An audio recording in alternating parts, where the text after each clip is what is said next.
नमस्कार मित्रांनो, चेन्नईच्या चेपॉक मैदानावर हार्दिक पांड्याच्या नेतृत्वाखालील मुंबई इंडियन्सच्या पदरी यंदाच्या हंगामातील 7व्या पराभवाची नामुष्की ओढावली आहे.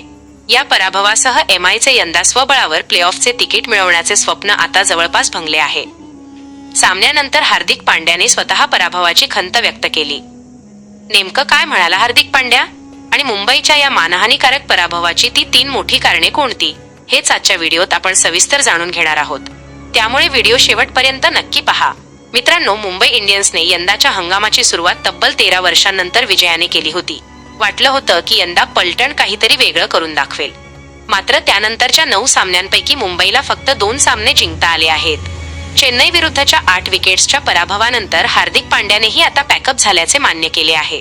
आघाडीच्या 4 मध्ये पोहोचणे आता केवळ गणितावर अवलंबून आहे, मैदानातील कामगिरीवर नाही. सामन्यानंतर बोलताना हार्दिक भावूक झाला होता. तो म्हणाला, मला वाटत नाही की हा हंगाम आमचा आहे. चेन्नईने तिन्ही क्षेत्रात फलंदाजी, गोलंदाजी आणि क्षेत्ररक्षण आमच्यापेक्षा सरस कामगिरी केली. 10 षटकांपर्यंत वाटत होतं की आम्ही 180 ते 190 पर्यंत पोहोचू, पण त्यानंतर आम्ही लय गमावली आणि सामना योग्य प्रकारे संपवू शकलो नाही. मुंबईची सुरुवात सलामीवीरांनी चांगली करून दिली असली तरी मधल्या ओव्हर्समध्ये विकेट्स गमावण्याची मालिका यंदा थांबलेली नाही. 10 ते 20 ओव्हर्स दरम्यान कोणताही फलंदाज मोठी खेळी करू शकला नाही, ज्यामुळे मुंबईला मोठी धावसंख्या उभारता आली नाही. मुंबईची खरी ताकद त्यांची गोलंदाजी असायची, पण या हंगामात ना बुमराची जादू चालली, ना ट्रेंट बोल्टची धार दिसली. चेन्नईच्या फलंदाजांवर दबाव टाकण्यात मुंबईची गोलंदाजी पूर्णपणे अपयशी ठरली. सर्वात महत्त्वाचे कारण म्हणजे खुद्द कर्णधार हार्दिक पांड्याचा खराब फॉर्म.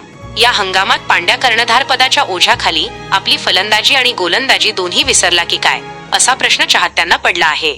महत्त्वाच्या क्षणी धावसंख्या उभारण्यात किंवा विकेट घेण्यात तो अपयशी ठरला. तर मित्रांनो, मुंबई इंडियन्सच्या या खराब कामगिरीला तुम्ही कोणाला जबाबदार धरता? रोहितची कर्णधार म्हणून उणीव भासतेय का, की पांड्याचा फॉर्म हेच मुख्य कारण आहे? तुमचे मत आम्हाला कमेंट करून नक्की सांगा. व्हिडिओ आवडला असेल तर लाईक करा आणि क्रिकेट विश्वातील अशाच ताज्या अपडेट्ससाठी आपल्या चॅनलला सबस्क्राईब करायला विसरू नका. पुन्हा भेटूया अशाच एका माहितीपूर्ण व्हिडिओसह.